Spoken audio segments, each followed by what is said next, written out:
que tout a commencé. Le vieux stade Sabaté n'a pas changé. La même pelouse depuis 20 ans. Les mêmes tribunes. La même émotion pour 3 anciens du club.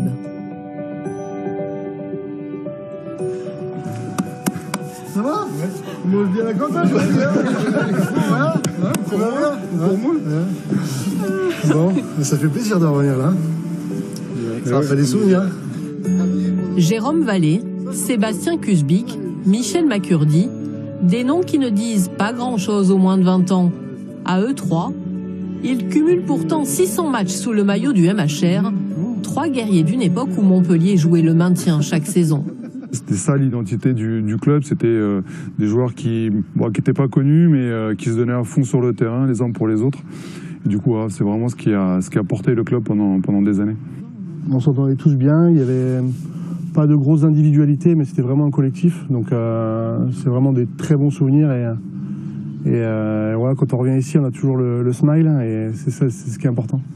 On avait gravé nos noms sur les trucs, mais bon, il n'y a plus, hein. Il n'y a plus rien. Ah, attends. J'ai peut-être parlé trop vite. Ah non, on est toujours là-bas. Il n'était pas revenu dans ce vestiaire depuis le 12 mai 2007. Ce soir-là, Montpellier joue son maintien en top 14 contre Biarritz. C'est l'un des premiers matchs d'un gamin prometteur, un certain Fulgence Ouedraogo. Ce sera aussi le dernier, joué à Sabaté.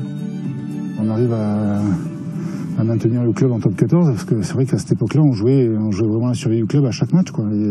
Et là, on l'avait joué jusqu'au bout, jusqu'au dernier match du championnat, où on arrive à se maintenir, quoi. Florence a fait partie de cette aventure. Au début des années 2000, Montpellier, ville de football et de handball, découvre le rugby.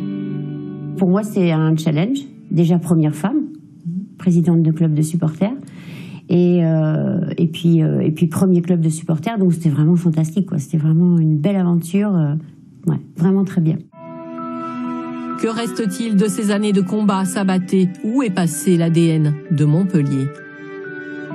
Je pense que l'ADN y est toujours. C'est juste qu'il est, il s'est un petit peu perdu, mais il est toujours là parce qu'il y a des joueurs qui ont connu les années Sabaté. Donc ça, ils l'ont en eux. Et voilà, c'est juste retrouver un petit peu cette âme, cette envie de se battre pour les uns pour les autres. Combattre ensemble à Castres cet après-midi, le MHR devra puiser dans son passé pour espérer se sauver.